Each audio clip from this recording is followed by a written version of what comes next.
রাত 11:30টার সময় বেরিয়েছি। বেরোনোর পর সারা রাত গাড়ি চালানোর পরে 6:30টার দিকে উদয়পুর সি বিচে গেছি। উদয়পুরে কাছাকাছি হোটেল খুঁজতে খুঁজতে না পেয়ে ফুল প্যাকড আপ নিউ দীঘা গেছি।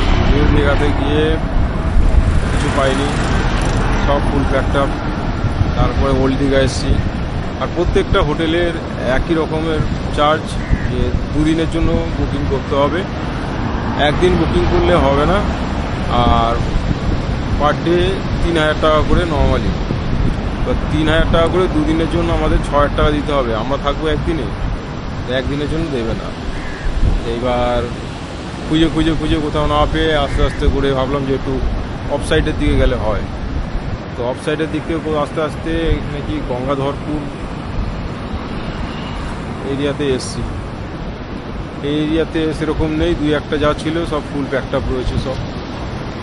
তো অবশেষে এখন এই সমুদ্রের পাশে এখানে বসে একটুখানি জিরিয়ে নিচ্ছি। দেখা যাক, দুজন আরও আমার বন্ধুরা রয়েছে এখন ওল্ড দীঘার ওখানে খুঁজছে। তো ওরা যদি পেয়ে যায় তো আমাদেরকে জানাবে।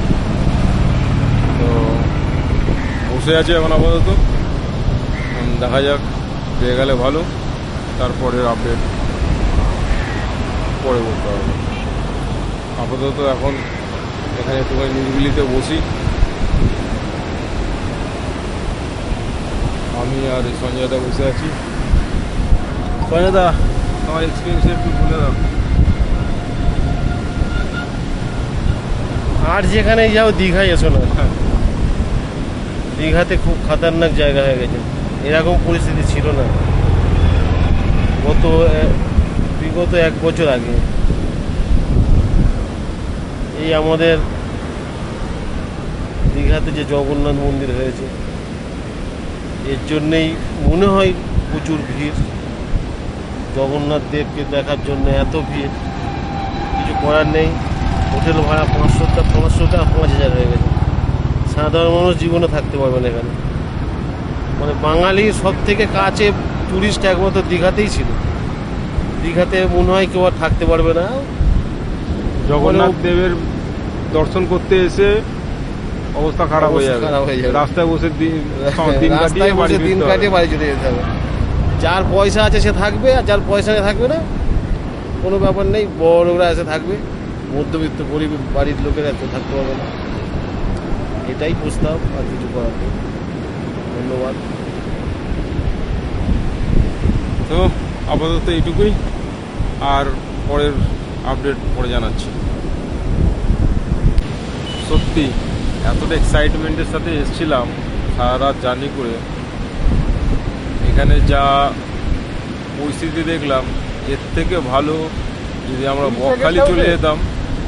বকখালি চলে গেলে এতক্ষণে আমরা এনজয় করতাম হয়তো। হ্যাঁ বললাম, উড়িষ্যা কেসটা তার জায়গায় এখানে এসে এখনো পর্যন্ত সাফারার হচ্ছে। বসার জন্য যারা জায়গা সমুদ্রের কাছাকাছি বেড়াতে চান তাদের জন্য বকখালির সুন্দরবন সাইডে অনেকগুলো দ্বীপ আছে, ওইদিকে ঘুরুন, ঠিক আছে।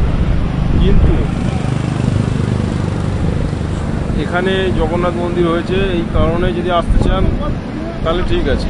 সমুদ্র ঘোরার জন্য আসতে গেলে মধ্যবিত্তদের ঘরে চাপ আছে, ডে বাই ডে চাপ বাড়বে। একবার যখন বেড়ে গেছে, ডে বাই ডে বাড়বে।